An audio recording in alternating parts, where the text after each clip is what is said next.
that we start, Emily? Yes, we can go ahead and get started. I want to thank everyone for coming today. This is the Illinois Senior Medicare Patrol Zoom Workshop Series Part 2. And today we have with us Jesus Armando Enriquez, and he will be covering how to read your Medicare Summary Notice. And he is the Outreach and Information Specialist. And please note that this is a 4-part series which will take place once a week until July 7th. So if you're interested in registering for other workshops in this series, you can email events@elderworks.org, or you can also go in the chat box and put it there as well, and I can get you registered. Please be aware that we are recording this presentation along with the chat box, and this will be available to watch and share with your friends on our Facebook page and on our YouTube page as well. So before we get started, I'll explain a little bit about what ElderWorks does. So ElderWorks is a nonprofit organization that provides complimentary assistance to seniors and their families, and we can help with senior living, home care, or referrals for other support services. So if you need assistance or you know of someone who needs help, we would definitely be able to assist. So if you have any questions throughout the presentation for Jesus, you can use the Q&A button on your screen to ask questions. You will be muted throughout the presentation. So we're so lucky to have Jesus with us from Age Options. So I'll go ahead and turn it over to you. Thank you, Jesus. Emily, thank you so much for the introduction. Like Emily saying, my name is Jesus Enriquez from Illinois Senior Medicare Patrol Program. We have been doing this quite some time, about 2 months since the pandemic hit. We are presenting these presentations with the purpose of inform anybody really that is in touch with somebody with Medicare, even if you are not a beneficiary. It's so important to know what it's important to know about how to detect fraud and what can you do to report that. But today we are coming along one of the most important workshops, which is read your summary notice. So as you may know, whenever you get a bill, it's because you went to a doctor, but sometimes all the adults do not read this information because they might find it intimidating or harder to read, or it's just not necessary to read it. But today we're gonna see why it's important. So this is our logo, Illinois SMP, and we have a website as well, illinoissmp.org. And today's agenda, we are gonna see understanding the Medicare Summary Notice, what that means for you and people with Medicare.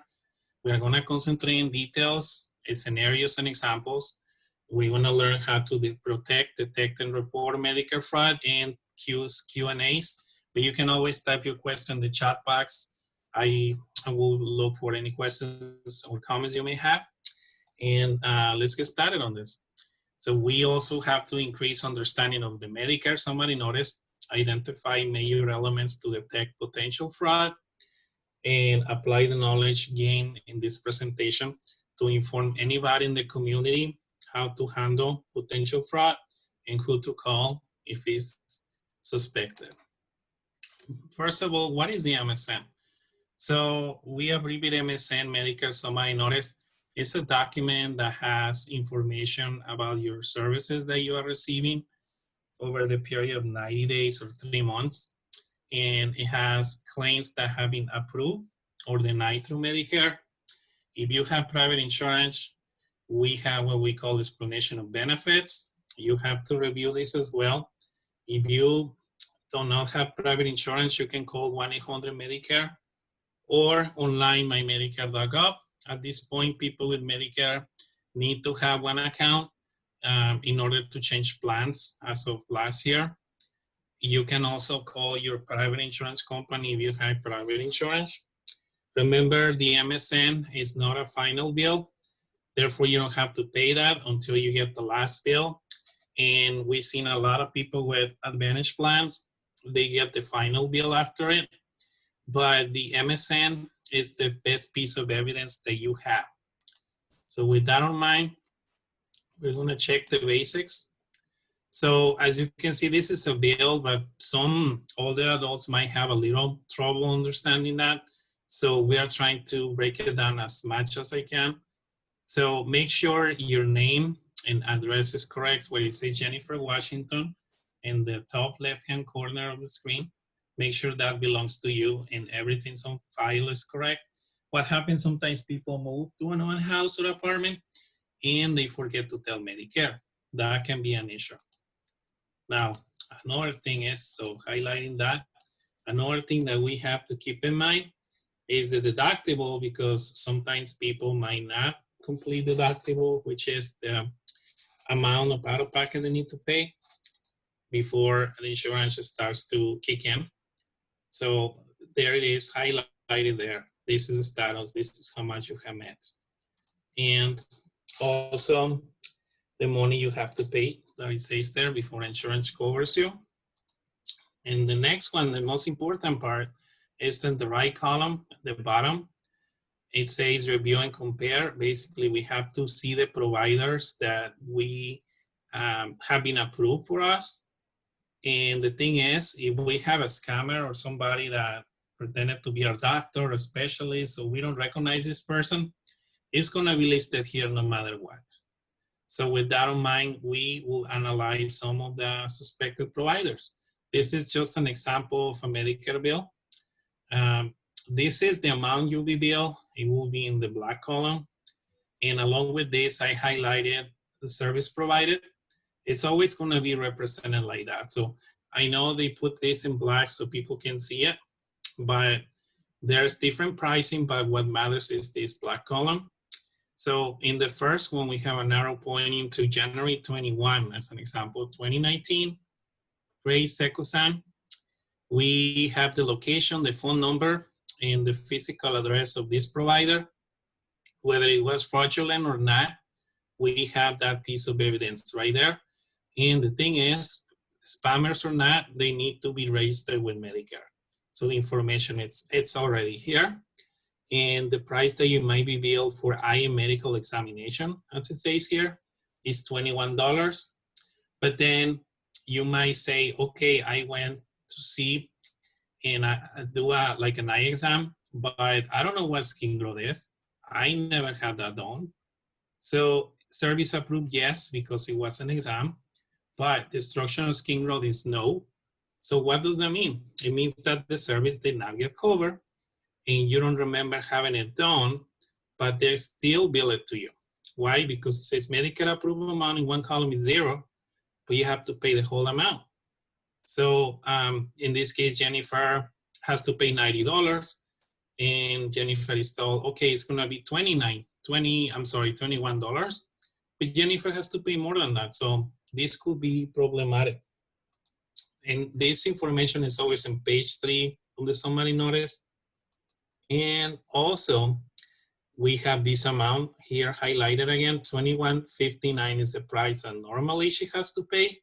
But because she has to pay for the other thing that didn't get approved, that's more money. So Jennifer goes to the ophthalmologist for a regular checkup and is billed by Dr. Cray as usual. She noticed he was also charged and denied for a service, which is the destruction of the skin growth, the one that we saw, but she never received the service. So what she should do to approach this situation? So we have to make sure she looks at the list of things listed in the MSN, which is the destruction of the skin growth, and which is make sure services match the ones that you actually receive. Check to see the service dates are correct. Jennifer, verify that and find out that is correct. Read the notes at the bottom of the page. In this case, the service did not get approved. So Jennifer is not gonna pay until she receives the final bill, but she still needs to inquire someone. So who's gonna be the someone? That person could be the clinic where she received the service. So the maximum that you might be billed, this is a column that shows the maximum amount a provider can bill Medicare. So you know how we have the 80% and 20% rule. Some older adults might get confused with what that means when you have private insurance. Well, the 80 and 20% is Medicare without private insurance. So if they have a private company, that 20% could be different. I mean, it could be 20% technically, but the amount of money they have to pay, it might be slightly different. So I always advise people with Medicare, all the adults, to check with insurance policy to make sure what the co-sharing cost is about. And basically, I take us to do the SMP message, which is protect, detect, and report Medicare fraud. So the step one is protect. And we protect ourselves from Medicare fraud, not giving personal information, like your Medicare number, to people you don't know in person or on the phone. Do not carry your Medicare card in the wallet. Shred documents before you throw them away.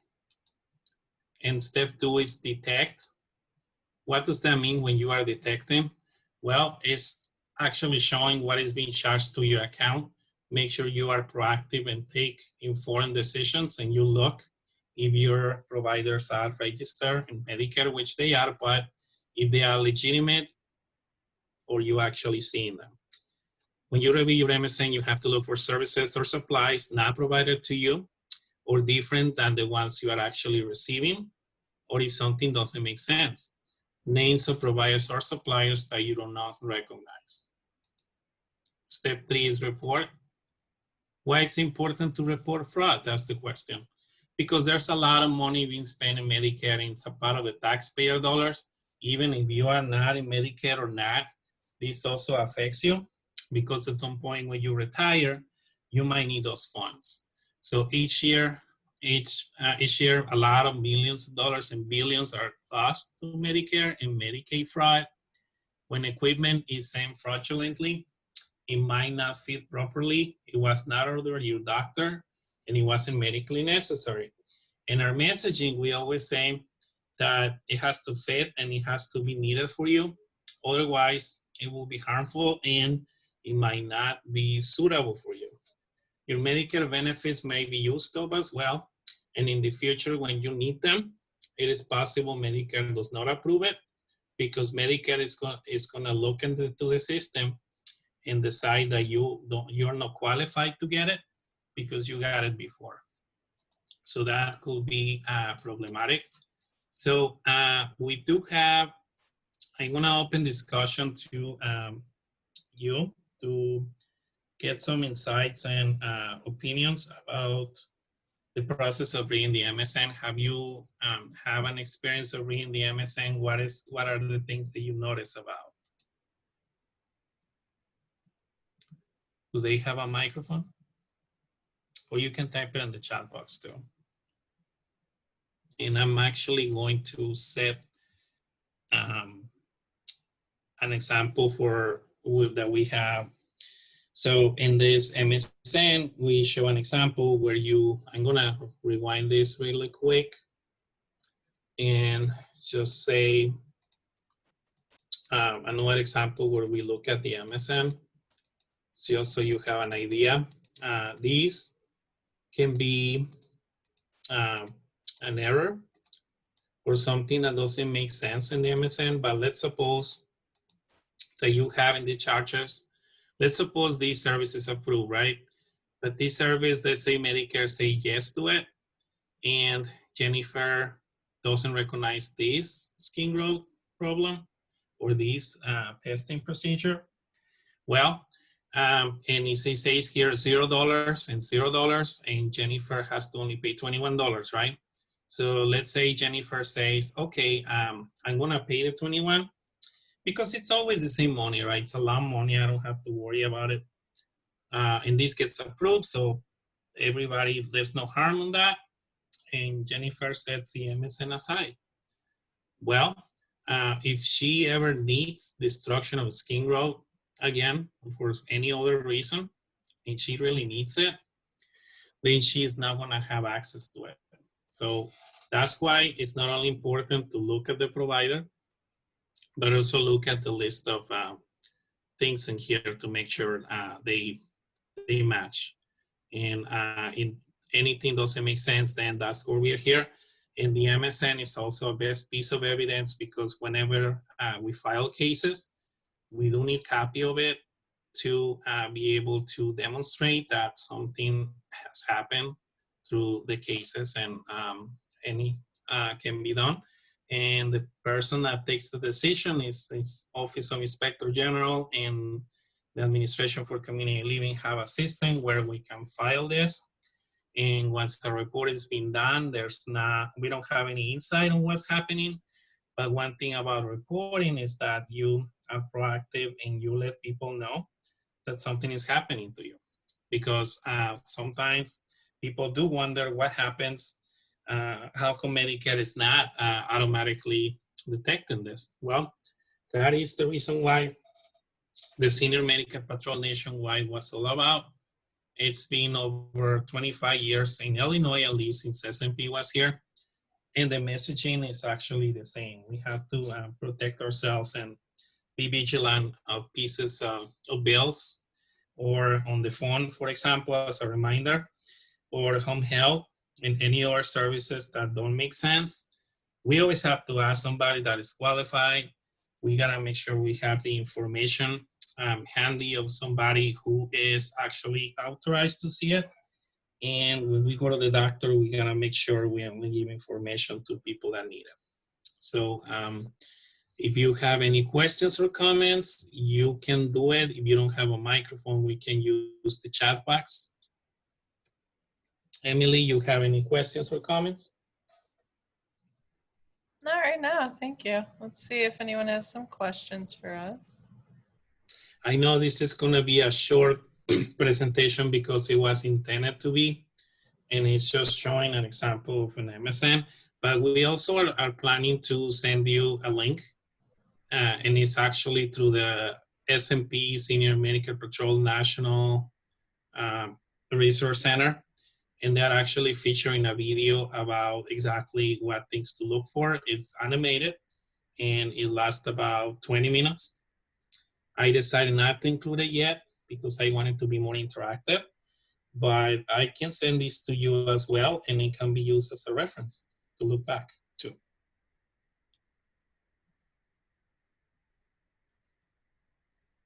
So with that regard, in the next week, we are going to see types of Medicare fraud, which is going to entail genetic testing, durable medical equipment, home health, and COVID-19 latest schemes, and what you can do to protect yourself. And the session 4 is going to be tips to prevent Medicare fraud and general fraud as well. Both of those workshops will be next week will be Tuesday, June 30th at 2 p.m. And then the final one will be July 7th at 2 p.m. as well. Thank you, Emily.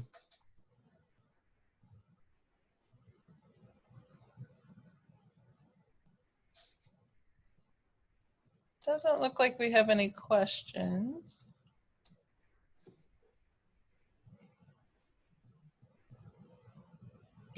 No, we don't have any questions. But again, if you want to learn more about the program, please come back to the next workshop. Since Miranda will be back today. She was not able to be here, but she will come back next week for sure. Okay, thank you, Jesus. Let's go ahead and wrap up, and then we'll see you next Tuesday then. Thank you so much. Have a good day, everyone.